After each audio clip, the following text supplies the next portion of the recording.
USA versus Nepal, ये match होना है वर्ल्ड कप क्वालिफायर में अगर हम कल की बात करें। और इस मैच को कहीं ना कहीं हमने इसलिए पिक किया है इस मैच प्रीव्यू और पोस्ट मैच एनालिसिस के लिए, क्योंकि यहाँ पर दोनों ही टीमें जो है एस्ट्रेट रहने वाली है। और सबसे बड़ी बात एक और है कि ये दोनों टीमें फुल मेंबर्स के खिलाफ अपना मैच पहला हारती हुई आ रही है। जी हाँ, एक तरफ अगर हम देखें नेपाल जिन्होंने शुरू के 25-30 ओवरों में पूरे जो भी गेम रहा 90 और 95 ओवर का उनका जिम्बाब्वे के खिलाफ टोटल दोनों इनिंग्स मिला के, उसमें 30 ओवरों तक नेपाल ने जो है वो डोमिनेट किया, उसमें कोई दो राय नहीं है। लेकिन उसके अलावा पूरे 60 ओवरों में जिम्बाब्वे ने पूरी तरह से कहीं ना कहीं आप कह सकते हैं कि यहाँ पर धकेल दिया पीछे नेपाल को उस मैच में, और उस मैच में कहीं ना जीत कर लेकर चले गए। वहीं अगर बात करें हम यूएसए की, तो यूएसए ने नेपाल के मुकाबले कुछ बेटर परफॉर्मेंस जरूर दी है। जी हाँ, ऐसा नहीं कि बहुत कुछ बेटर कर दिया, क्योंकि जैसे हमने आपके सामने हमने कहा कि रिजल्ट्स बहुत ज्यादा मैटर करता है। आप कैसा खेले क्या खेले वो सिर्फ एक दिन की तारीफ होती है, उस दिन हो गई, अगले दिन जो है लोग पूछेंगे भाई कौन जीता था,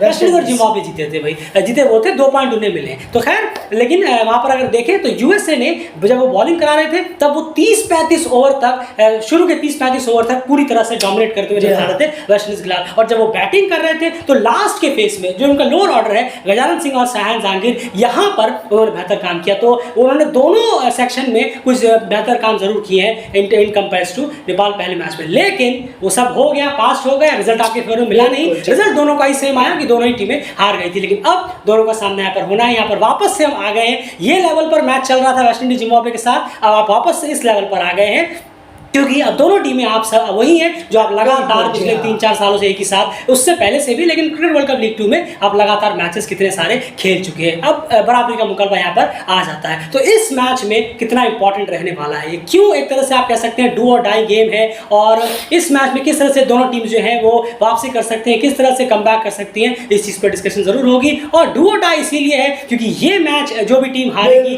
उनके हाथ में, उनके खुद के हाथ में इसके बाद सुपर 6 में पहुंचने का मौका नहीं रहेगा। जी हाँ, जो टीम ये मैच हारेगी उसके बाद उन्हें अपने दोनों मैचेस एक अच्छे रन रेट से जीतने पड़ेंगे, प्लस कुछ और रिजल्ट्स पे भी निर्भर करना पड़ेगा ये मैच हारते। और अगर आप ये मैच जीतते तो आप अभी भी अपने दम पर सुपर 6 में पहुंचने के रास्ते को क्लियर जो है बनाए रखेंगे। इसीलिए हमने लिखा था डू और डाई। चलिए शुरुआत करते हैं सबसे पहले दोनों टीमों की प्लेइंग 11 से। क्या एक्सपेक्ट कर रहे हैं आप, कुछ चेंज पहले मैच के मुकाबले या फिर लगभग सेम? नहीं जरूर, देखिए टीम तो फिलहाल देखने में लग रही है कि सेम ही उतरेगी, जहाँ तक हमारी उम्मीद है। जैसे यूएसए की बात करें, निसर्ग पटेल को उन्होंने साइड रखा, बैटिंग के लिए वो गए, वो भी बैटिंग के लिए काफ़ी गए थे। अगर आप देखें Steven Taylor, Sushant Modani, Monank Patel, Aaron Jones, Sai Mukkamalla, Gajanand Singh, Shayan Jahangir को इन्होंने इंक्लूड किया यहाँ पर। जैसी सिंह को भी, जसदीप सिंह को भी इन्होंने इंक्लूड किया, जिन्हें बल्लेबाजी हल्की फुल्की आती है यहाँ पर। उसके बाद बात करें हम नॉस्टो, सौरभ नेत्रवलकर और काइल फिलिप, तो ये बॉलिंग के रूप में अगर हम देखें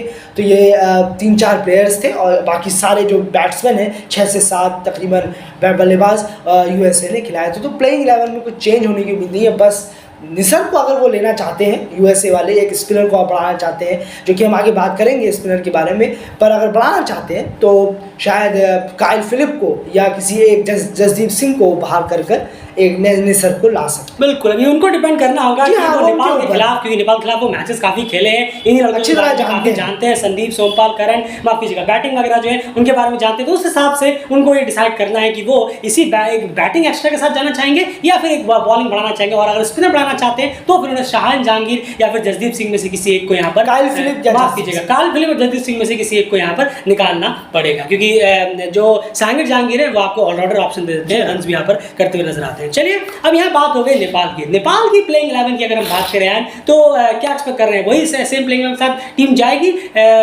या फिर कुछ चेंजेस यहाँ पर देखने को मिल सकते हैं? नहीं जरूर, देखिए चेंजेस तो अब वो तो कप्तान और कोच के ऊपर है कि वो पहले मैच को किस तरह लेते हैं, हार को जो बॉलिंग हुई है किस तरह उन्हें देख रहे हैं। पर डेली क्रिकेट को यही लगता है, फिर से सेम डेली क्रिकेट यही कहेगा कि दीपेंद्र सिंह ऐरी को वो फिर से अगर बॉलर के रूप में देख रहे हैं कि हम उनसे 10 ओवर डलवाएंगे तो ललित को बाहर करेंगे। अगर वो बॉलर को देख रहे हैं कि हमें बॉलिंग भैया चाहिए, बड़ी हमारी ख़राब हालत थी बॉलिंग में, ख़राब तो बहुत ही छोटा शब्द है, उससे भी बहुत बुरी हालत थी बॉलिंग की, तो शायद दीपेंद्र सिंह ऐरी, शायद नहीं डन यहाँ डेली क्रिकेट कहेगा कि दीपेंद्र सिंह ऐरी को बाहर कर ललित राजवंशी को अंदर लेकर आए। बिल्कुल, तो ये कहीं ना कहीं एक ऑप्शन हो सकता है वहाँ पर। अगर हम देखें तो अब देखना होगा कि आखिर टीम किस चीज़ के साथ उतरती है, ये देखना दिलचस्प होगा। क्योंकि जब वापस से एक चीज़ हम यहाँ पर जरूर कहना चाहेंगे कि अब वापस से जो लेवल है वो एसोसिएट वर्सेस एसोसिएट हो बिल्कुल सही। तो यहाँ पर अगर आप जो पहले मैच में इतने रन के लिए गए, बहुत ही खराब बॉलिंग रही वगैरह वगैरह, वो यहाँ पर अचानक से बॉल अटैकिंग नजर आई, बिल्कुल बॉल अटैकिंग। अब ऐसा लगेगा कि नहीं, अब तो बहुत ही जबरदस्त बॉलिंग हुई है, सामने की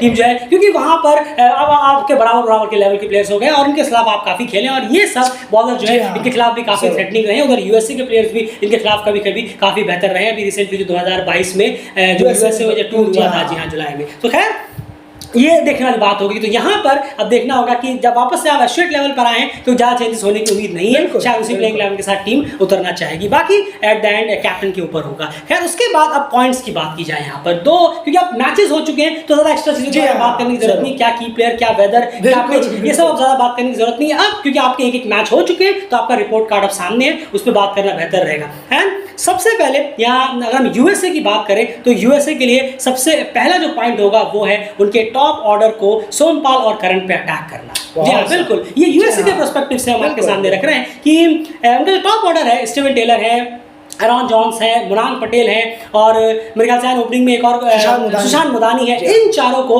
खास कर सोमपाल और करण जब वो पैस प्ले करते हैं तो इन पे अटैक करने की जरूरत होगी, क्योंकि इस फेज पर आप जितने रन निकाल लें उतना बेहतर। उसने पहले ही कहा कि अब जैसे कि आप अपने सेम लेवल पर आ गए हैं तो संदीप आते हैं, और अगर ललित खेलते हैं तो वो आते हैं, तो वो एक तो बहुत ही जबरदस्त हमें उम्मीद है कि वो बेहतर करते हुए, क्योंकि लेवल वापस से बराबरी का यहाँ पर आ गया। तो सोमपाल और करण जो है इन पे आप अटैक कर सकते हैं, क्योंकि ये बॉलिंग तो करा रहे हैं लेकिन वो जो एक धार थी वो कहीं ना कहीं अभी नदारत नजर आती है। एक विकेट निकालते हैं, कभी कभी 2 विकेट निकालते हैं, लेकिन रन्स जो है वो काफी चले जाते हैं।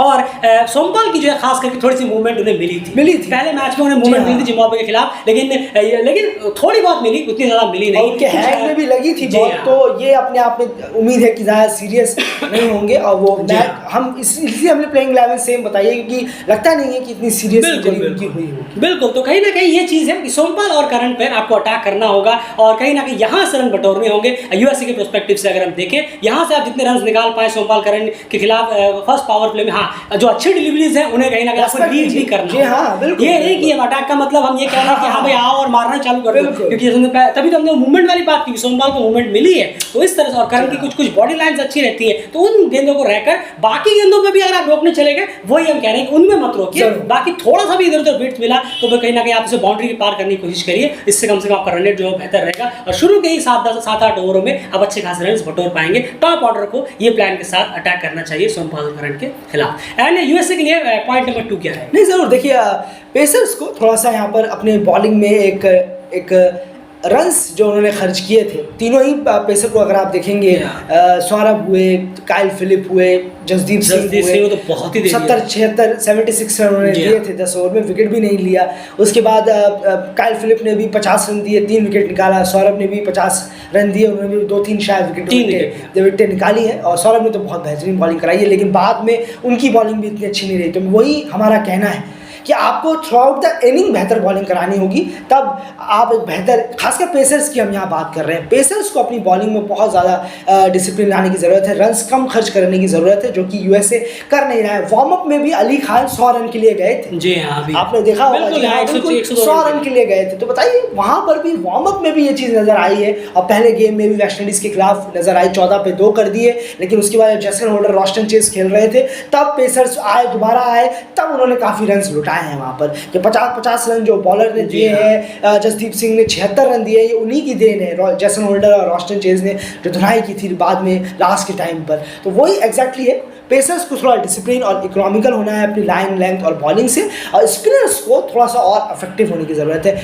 विकेट्स निकालने की ज़रूरत है स्पिनर्स को, जो कि आपने एक लाइन सही बोली है। अब बराबरी का मुकाबला है तो हमें ये सब कुछ देखने को मिलेगा, जो हम यहाँ पर कह रहे हैं, ये गारंटी है 100%। बिल्कुल सही कहा। तो अब कहीं ना कहीं कॉन्टेस्ट जो है वो काफी बेहतर मिलेगा, पहले मैच की तरह यहाँ पर एक तरफा चीजें नहीं होंगी, जैसे वेस्ट इंडीज भी और नेपाल जिम्बाब्वे भी जिस तरह का एक तरफा गेम कहीं ना कहीं हुआ, उस तरह से यहाँ पर देखने को नहीं मिलेगा। उम्मीद तो है कि दोनों बराबरी पे कहीं ना कहीं कॉन्टेस्ट देखने को मिले, एट द एंड जो डिजर्विंग होगी वो विनर जरूर यहाँ पर बढ़ेगी। तो क्लियर कट ये है। और आपने अगर पेसर्स की बात की है, 3 पेसर्स थे, इन तीनों ने मिलाकर 190 के आसपास रन दिए वेस्ट इंडीज के खिलाफ, और पूरे ओवर का कोटा भी नहीं डाला, पूरे 30 ओवर में नहीं हुए तीनों ने मिलाकर, और 190 रन डाले। बस यही कहानी बता रही है कि यूएसए के बॉलर्स जो है बहुत ज्यादा रन के लिए जा रहे हैं, इसे कंट्रोल करने की जरूरत होगी। लास्ट पॉइंट यूएसए के लिए वो होगा कि बहुत ही इंपॉर्टेंट पॉइंट है ये, और ये पॉइंट तो आप पॉइंट नंबर 1 ही समझ लीजिए। ये पॉइंट बहुत इंपॉर्टेंट है, वो है कि कुशल बुर्तेल और कुशल मल्ला इन दोनों के खिलाफ कोई बेहतर प्लान लेकर उतरिएगा। बिल्कुल डेफिनेटली होता है, क्योंकि ये दोनों जिस तरह से हैं, जैसे कि आप जानते ही होंगे,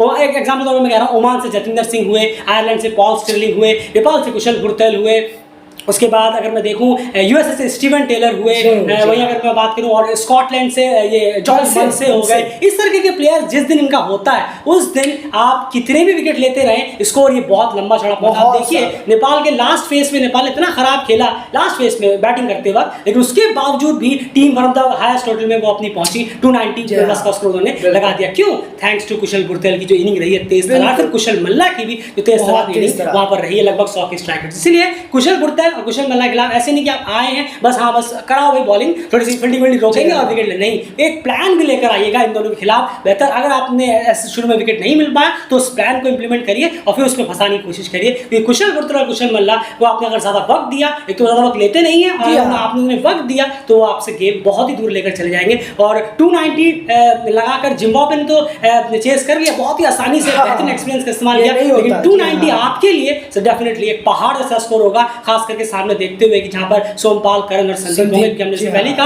अब मामला टक्कर जो है वो बराबरी का आ जाता है। खैर ये बात होगी यूएसए के पॉइंट्स की, तो डेफिनेटली प्लान लेकर आना होगा कुशल बुर्तेल और कुशल मल्ला के लिए। उसके बाद अब यहाँ नेपाल के पॉइंट्स की बात करें यार, सबसे पहला जो नेपाल का यहाँ पर पॉइंट है वो क्या है, जरूर समझाइए। जरूर, देखिए सबसे पहले पॉइंट की अगर हम बात करें यहाँ पर तो सरदर्द भी बन गया है। जी हाँ, बिल्कुल सही कहा आपने। लोअर ऑर्डर, जी हाँ, लोअर ऑर्डर ने जिस तरीके का खौफनाक एक हॉरेबल परफॉर्मेंस दिखाया लास्ट के टाइम में, हमने देखा किस तरीके से टीम इतने अच्छे पोजीशन पर थी, कहाँ से फिर 45 कुछ रन के अंदर 5-6 विकेट गवा देना, और लास्ट में तो 70 रन 10 ओवर को जोड़ेंगे आप, 79 रन टीम ने शायद जोड़े और पूरी टीम ऑल आउट होकर रह गई।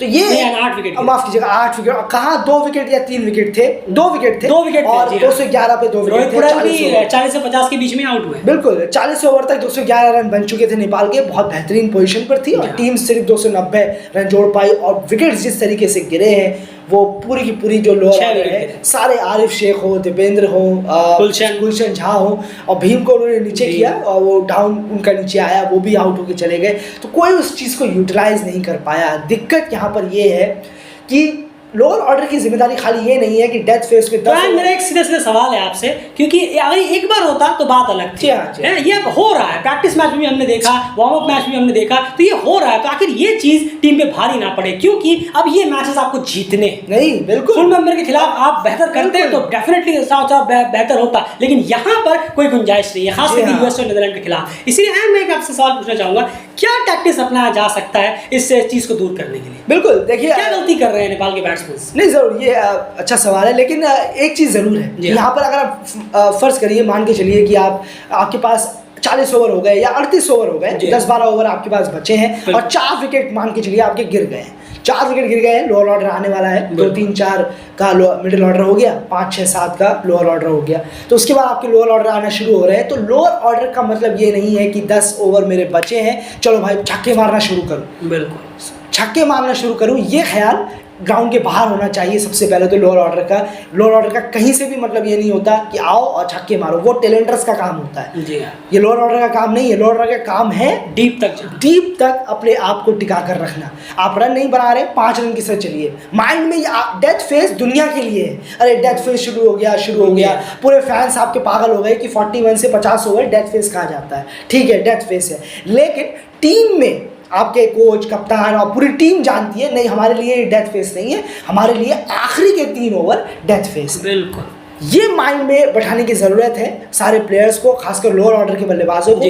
कि हमारे लिए ये डेथ फेस नहीं है भैया, हमारे लिए तो डेथ फेस 46 ओवर के बाद या 47 ओवर के बाद आता है, ये तो हमारे लिए आम ओवर है, मिडिल ओवर चल रहे हैं अभी, हमें आराम से बल्लेबाजी करनी है 5-6 के रन के साथ, बिना जोखिम लिए। इसका मतलब ये नहीं है कि आप एक बॉल मिली, आपने एक चौका मारा, अच्छी बात है, चलिए अब दूसरी बॉल में आपको लगा यार यहाँ तो फील्डर नहीं है, एक मार के देखता हूँ, अभी तो मैंने मार के देखा था, आप आउट हो जाएंगे, गारंटी से आउट। बहुत की है टीम ने, बिल्कुल सही कहा। ये बहुत बड़ी चीज है, यहाँ पर आपको लोअर ऑर्डर को बस यही करना होता है हमेशा कि बस माइंड में रखिए, अच्छा ठीक है मैं अभी तो बिल्कुल नहीं करूँगा, अभी एक एक रन से काम चलाऊंगा। 3 ओवर जब बचेंगे तब मेरा अलग रूप आएगा, लोअर ऑर्डर का अलग रूप आएगा, एक चौके छक्के से सजी हुई पारी आएगी और तब आप आउट होते हैं तो कोई शिकायत नहीं है। लेकिन जब इतने ओवर बचे हों और अपना विकेट गंवा के चले जाए, 25, 30, 35 रन जोड़ रहे हैं आप, तब आपसे बहुत शिकायत है। बिल्कुल सही कहा आपने। रोहित पटेल आउट होने के बाद कल जब हम बात करें तो 43 ओवर से 47-48 ओवर तक जो गेम वहाँ पर हुआ है, वहाँ पर स्ट्रोक के लिए प्लेयर जो ज़्यादा जाने की कोशिश कर रहे थे बजाय थोड़ा माइंड गेम के साथ। बिल्कुल आप माइंड के साथ भी खेल सकते थे। आप पढ़िए ग्राउंड को, थोड़ा कम से कम जब आप बैटिंग करने आए हैं पढ़ तो सकते हैं कि किस तरफ फील्डर है, किस तरफ एरिया ज़्यादा है। आपने कल, आप उम्मीद है कि आपने कल सीखा होगा कि सीन विलियम्स ने किस तरह से बैटिंग की है, क्रेग इरविन ने किस तरह से बैटिंग की है। उन्होंने खास करके क्रेग इरविन की अगर मैं बात करूं तो किस तरह से उन्होंने देखा कि कौन से एरियाज में कहां पर मैं सिंगल निकाल सकता हूं। उन्होंने काफी सिंगल्स निकाले हैं, खूब रन यहां पर निकाले हैं। तो आप देख तो सकते हैं, जरूरी क्या है आपको शॉट ही लेना है, मारना ही है, उठा के ही खेलना है, ये चीजें देखने वाली जरूरत है। खास करके जब तक रियल डेथ फेज 47 से 50 ओवर का कहीं ना कहीं नहीं आ जाता। आप सिंगल डबल से भी काम चला सकते हैं। 1 को 2 करिए, 2 को 3 करने की कोशिश करिए, गैप्स में निकालिए, शॉट्स रिस्ट का इस्तेमाल करिए। और आपको अगर नहीं आता रिस्ट का इस्तेमाल करना तो आप उस चीज को सीखिए। जितने नए शॉट्स आप इनोवेटिव, जितने बेहतर शॉट्स आप सीखेंगे उतना बेहतर रहेगा। अब रिस्क का इस्तेमाल करके भी आप रन निकाल सकते हैं, जो कहीं ना कहीं 1-2 बार मैंने देखा कि कल देखो कुशल भुरतल ने भी कुछ रिस्क का इस्तेमाल किया था, बेहतरीन शॉट लगाए थे, और आसिफ शेख ने भी कुछ रिस्क का इस्तेमाल किया था। तो वो भी चीज़ आप कर सकते हैं। तो ये कहीं ना कहीं लोअर ऑर्डर को इस प्लान के तहत आप लोअर ऑर्डर का जो कोलैप्स है को रोकने में कामयाब हो जाएंगे। लास्ट के 12 ओवर बचे, शुरू के 9 ओवर आप मान के चलिए 5 के रन रेट से चलिए। कभी कभार एक आध चौका आ गया तो अच्छी बात है, चलिए एक बॉल तो खराब डालता है, एक बॉल तो खराब डालेगा वो, तो मान के चलिए 6 की इकॉनमी से आ गए रन। और शुरू के 9 ओवर में कितने रन हो गए? 54, 6 9 54 हो गए। और लास्ट के 3 ओवरों में आपके पास मान के चलिए 5 विकेट बचे। आपने 1 विकेट इधर खो दिया, लास्ट विकेट में 5 विकेट बचे हैं। अब 5 विकेट के साथ लास्ट के 18 गेंदों में क्या आप 35 रन करीब नहीं जोड़ सकते? और अगर आप 35 रन जोड़ देते हैं तो आपका स्कोर पहुंच जाएगा 90 रन। आपने लास्ट के 12 ओवर में 90 रन बनाए और सिर्फ एक आध विकेट ही खोया। बुरा नहीं है, बिल्कुल बुरा नहीं है। लास्ट आप 79 पे 6 विकेट गवाए। आपने लास्ट के 10 ओवर में 79 रन बनाकर 6 विकेट गवाए, और 90-95 बनाकर आप अगर 1-2 विकेट गवाते हैं तो इसमें क्या बुरा? और 18 पे 35, क्या पता आपके पास विकेट बचे हो तो आप 18 पे 40 भी जा सकते हैं। ये चीज गौर करने वाली बात है। इस तरह से कोलैप्स से बचा जा सकता है। ज्यादा अननेसेसरी भागदौड़ी करने की जरूरत यहाँ पर नहीं है। उसके बाद सेकंड पॉइंट जो नेपाल होगा वो है रोहित पटेल। बिल्कुल। इसके बाद एक और पॉइंट है, लेकिन ये पॉइंट बात करें रोहित पटेल, डेफिनेटली रोहित पटेल को रन करने की जरूरत है। अपने विकेट की अहमियत समझने की जरूरत होगी, क्योंकि अवे गेम्स में रोहित पटेल का जो परफॉर्मेंस है वो अभी भी अप टू द मार्क है नहीं। सिर्फ 30, 25, 30, 35, 40 इससे काम नहीं बनेगा। आपका डाउन ऑर्डर, आप एक कप्तान हैं और आप जब लीड करेंगे बैट से, खास करके आपका जो डाउन ऑर्डर है उस लिहाज से, और आप इस तरह के बैट्समैन आपसे उम्मीदें बढ़ जाती हैं, इस तरह की परफॉर्मेंस से काम चलने वाला है नहीं। 25, 30, 35 से ज़्यादा गाड़ी आगे बढ़े, क्योंकि ये T20 नहीं है, यहाँ पर वो ODI क्रिकेट है, 50 ओवर का क्रिकेट है। और रोहित पटेल को अपनी जिम्मेदारी समझनी होगी। सिर्फ 25-30 की गाड़ी से काम नहीं बढ़ेगा, इनिंग को बड़ा करना होगा। थोड़ा सा उसमें वक्त लगे तो कोई बात नहीं, लेकिन इनिंग को बड़े करने की जरूरत है। कहीं ना कहीं यार मैंने देखा है कि वो सिंगल निकालने के चक्कर में या फिर कुछ हल्के से कट करने के चक्कर में कभी कभी अपना एज दे देते हैं, कभी कभी वो LBW हो जाते हैं। ये चीज़ों से कहीं ना कहीं बचने की जरूरत होगी, और रोहित पटेल को डेफिनेटली रन्स करने की जरूरत है। रन्स का सूखा उनकी तरफ से। ओवरऑल भी अगर हम देखें तो लास्ट 10-12 मैचेस में शायद उतना एवरेज नहीं है रोहित पटेल का, घर वर सब मिलाकर जितना उनका होना चाहिए, लेकिन अवे में यहाँ बात अलग है। और एक चीज़ और मैं यहाँ पर कहना चाहूँगा कि जहाँ तक बात आप सोचते हैं कि लर्न करने का, एक्सपीरियंस करने का, अब आप सोचिए आप वर्ल्ड कप क्वालिफायर जैसे प्लेटफॉर्म पे आए हैं, यहाँ पर भी अगर आप लर्न की बात करेंगे तो आखिर ये लर्न का मौका तो फिर 4 साल बाद आएगा। बिल्कुल, क्योंकि यहाँ पर मौके नहीं है। अब आप सोचेंगे कि हाँ वक्त के साथ, वक्त तो है ही नहीं, 4 मैचों का वक्त है, सिर्फ एक मैच उसमें से निकल भी गया। देखिए अब तक सब इंतजार कर रहे थे 18 कब आएगा, अब एक मैच खत्म भी हो गया, अब सब इंतजार कर रहे हैं कि 20 कब आएगी। ये है, वक्त ऐसे निकलता है कहीं ना कहीं। तो इसीलिए आपके पास मौके नहीं है, जो है यही है, इसी पे ग्रैब करना है, परफॉर्मेंस निकालकर देनी है। तो रोहित को रन्स करने की जरूरत है, और काफी सूखा है। उम्मीद करेंगे कि रोहित के बल्ले से एक बड़ी और अच्छी इनिंग, एक बड़ी इनिंग यहाँ पर निकल कर आए, ताकि डाउन को जस्टिफाइड वो जरूर करें। एंड लास्ट पॉइंट है, लेकिन सबसे क्रूशियल पॉइंट है, वो क्या है? नहीं जरूर देखिए, यहाँ पर बॉलर्स के लिए एक चीज़ ज़रूर है कि बॉलर्स कोशिश करें कि जितना ज़्यादा हो सके, क्योंकि यहाँ पे 6 ज़्यादा आपको स्विंग या माफ़ कीजिएगा स्विंग इतनी मिलेगी ही नहीं, सीम तो आप करा सकते हैं अगर आप सीम बॉलर हैं तो आप जरूर करा सकते हैं। सीम तो हर पिच पे करा सकते हैं। अगर आप देखिए स्विंग इतना मिलेगा नहीं, शुरुआत में थोड़ा बहुत मिलेगा, लेकिन बॉडी लाइन के करीब आप जितना रखेंगे बॉलर, चाहे स्पिनर हो चाहे पेसर हो, जितना भी हो सके, और खासकर पेसर हो तो और फायदा है। बॉडी लाइन के करीब खेलना इतना आसान और इसका एक एग्जांपल भी था कल, जब तक सोमपाल बॉडी लाइन के आसपास लग रहे थे उन्होंने तंग किया है बहुत ज्यादा, लेकिन बॉडी लाइन वो भटक गए ऑफ स्टंप और मिडिल स्टंप, बस ये। अगर आप लेग स्टंप पे जाएंगे तो कोई फायदा नहीं है, वो कट कर देंगे या फिर वाइड हो जाएगी, बिल्कुल वाइड हो जाएगी, या पैड पे लग के सिंगल वगैरह हो जाएंगे, लेग बाय हो जाएगा। तो ऑफ या मिडिल स्टंप पर बॉडी लाइन होनी चाहिए, चौथे स्टंप पर तो और ज़्यादा होनी चाहिए बॉडी के करीब बॉलिंग। रूम नहीं देना है, जितना आप रूम देंगे बल्लेबाजों को उतना आप वेस्ट करेंगे, अपनी ताकत भी अपनी बॉलिंग भी उतनी आसानी से रन जाएंगे जितना ज़्यादा रूम मिलेगा। और स्पिनर्स के लिए यहाँ पर एक और चीज़ है कि थोड़ा सा अगर कोई नए बल्लेबाज आए हैं, कोई अगर नए बल्लेबाज पिच पर आए हैं तो थोड़ा सा अचानक से उस पर अटैक करने की ज़रूरत है। अटैक से मेरा मतलब है फील्डिंग को क्लोज लगाने की ज़रूरत है, मारने का मौका उन्हें देने की ज़रूरत है। आप ये हमेशा ट्राई करिएगा कि आप जब भी नया बैट्समैन आए, और इस चीज़ को तो लाइफ टाइम आप अपनाइए, ये बहुत फ़ायदेमंद होता है ये चीज़। और हाँ, बहुत कम कप्तान है ऐसे, आई एम सॉरी, बहुत ही कम कप्तान है ऐसे, और बड़े बड़े कप्तान जिन्होंने वर्ल्ड कप जिताए हैं वो भी ऐसे नहीं थे। ये सच है, ये रियल है। अगर मैं बात करूं, बहुत जो अगर हम देखेंगे कोई ब्रेन से काम लेता है, जी हाँ, कोई अलग अलग ब्रेन से काम लेता है, लेकिन ये ऐसे कप्तान दुनिया में बहुत कम है कि आप आए हैं, आपके लिए 3-3 स्विंग हो नहीं रही है फिर भी स्लिप लगाई हुई है। ऐसे कप्तान आपको बहुत ही रेयर मिलेंगे। तो ये चीज़ ज़रूर होनी चाहिए कि स्पिनर्स आए हैं वो वहाँ पर स्लिप लें, शॉर्ट मिड ऑन ले, मिड विकेट ले, लॉन्ग ऑफ को पीछे कर दे, cover, short cover, extra cover, slip को वहाँ रखे और साथ ही साथ पॉइंट को अंदर रखे। क्लियरली है, सिंगल्स नहीं देंगे, बस हमें पार हमारे सर के ऊपर से निकाल। हाँ बिल्कुल बिल्कुल। अब यही तो होता है ना, इसमें क्या है, कप्तान और कोच जो है वो घबरा जाते हैं। बिल्कुल, वो एक ओवर में घबरा जाते हैं कि अरे यार ये तो बहुत रन के लिए चले गए यार, 15 रन आ गए एक ओवर में, ये तो प्लान बैकफायर कर गया। अब आप 50 ओवर क्रिकेट में एक ओवर के प्लान फेल से डिसाइड करेंगे कि 40 ओवर खराब हो गए, ये तो नहीं हो सकता। बिल्कुल, तो 10 में से, और सच में ऐसे नहीं है, ऐसे नहीं होता। 10 में से 9 कप्तान ऐसे नहीं हुए हैं दुनिया में जो इतने निडर हो। एक जरूर है, वो रिकी पॉन्टिंग है जो ऑस्ट्रेलिया में, और आजकल बेन स्टोक्स भी दिख रहे हैं। बेन स्टोक्स भी आजकल बहुत दिखते हैं, जी हाँ, ऐसे डिसीजन। और लेकिन वो टेस्ट क्रिकेट में है तो वो डिक्लेयर वाला मामला आ जाता है, वरना ऐसे बहुत बेहतरीन है वो भी।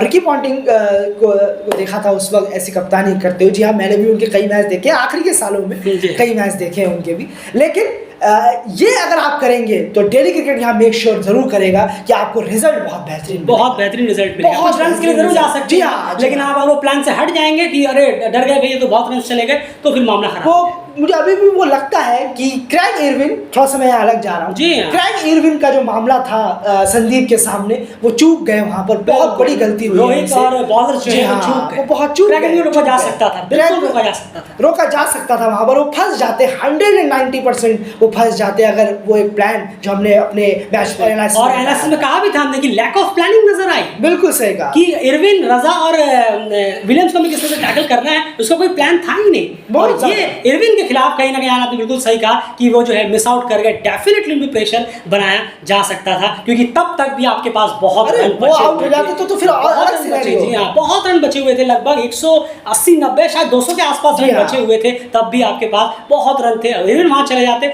मामला सीधा एक ही प्लेयर पे आकर रुक जाता, वो है रजा और फिर विलियम्स, फिर अलग चीजें होती हुई हमें नजर आ सकती थी। तो ये आपने सही कहा। आप बॉलिंग प्लान की बात कर रहे थे, यही वो बात थी। नहीं सर, बिल्कुल। देखिए, कोई भी बॉलर, मैं खाली ये नहीं कह रहा हूँ संदीप को लेकर मैं बोल रहा हूँ, मैं सारे बॉलर्स को लेकर बोल रहा हूँ कि यहाँ पर नए, जैसे कि आप पावर प्ले में फील्डिंग लगाते हैं, पावर प्ले 1 से 10 ओवर के बीच में, वैसी फील्डिंग की जरूरत है जब नया बल्लेबाज मिड फेस पे आया हो। वो मारेगा, वो रिस्क लेगा, वो 2-4-5 बॉल डॉट खेलेगा, उसे लेगा अच्छा यहाँ से मौका है, जरा उठा के देखता हूँ, मारता हूँ। फंसने के चांसेस और बढ़ जाएंगे अगर वो ये सोचेंगे कि उठा के देखता हूँ, मार के देखता हूँ। बहुत ज़्यादा चांसेस इसमें बढ़ते हैं, पर डिसीजन वो कप्तान और बॉलर और बिल्कुल। तो कहीं ना कहीं ये चीज़ गौर करने वाली बात जरूर है। इसी चीज़ को अप्लाई कर कल इरविन को भी घेरा जा सकता था, जहाँ पर बहुत ही ऑर्डिनरी कहीं ना कहीं प्लान जो है वो नजर आए इरविन के खिलाफ। ये चीज़ यहाँ पर ट्राई जरूर टीम को करनी चाहिए। जैसे ही कोई नया बैट्समैन इंक्लूड होता है, रन के लिए आपने तरसा दे, सिंगल्स ना लेने दे। आपको अगर मारना है, उसे कहें कि आपको अगर मारना है, रन निकालने, तो आप आपको हवाई फायर ही करना होगा। उसमें एक तो 6 भी जाएंगे, डिलकट ये कह भी रहा है आप रन के लिए भी जाएंगे, लेकिन आप देखेंगे देखते ही देखते सामने वाली टीम जो है 40-50 रन मार जरूर देगी 3-4 ओवर में, शायद ऐसा हो जाए, लेकिन उसमें वो अपना विकेट भी गंवाते हुए चले जाएंगे। और एग्जाम्पल के तौर पर मैं कह रहा हूं, अगर शाहिद अफरीदी, क्रिस गेल ने आपके 5 ओवर में 50 मार 5 ओवर में 60 मार दिए, लेकिन दोनों पवेलियन चले गए, क्या आप खुश नहीं होंगे? हाँ। सोच के देखिए, बस यही समझाने की कोशिश कर रहे हैं। फिलहाल इस वीडियो में इतना ही। उम्मीद है कि आपको ये मैच भी पसंद आया होगा। ऑल द बेस्ट यूएसए और ऑल द बेस्ट। उम्मीद करेंगे दोनों एसोसिएट्स हैं, पूरी नजर रहेगी किस तरह से अपनी गलतियों से वो सीखे हैं पहले मैच से, दोनों ही की काफी अच्छी खासी क्लास ली है जिम्बाब्वे और वेस्ट इंडीज ने। अब यहाँ पर देखना है दोनों इस पे किस तरह से खड़े उतरते हैं। कंपेटिटिव मैच देखने की पूरी उम्मीद रहेगी। फिलहाल इस वीडियो में इतना ही। पोस्ट मैच एनालिसिस और सारी अपडेट्स लगातार सिर्फ और सिर्फ डेली क्रिकेट में।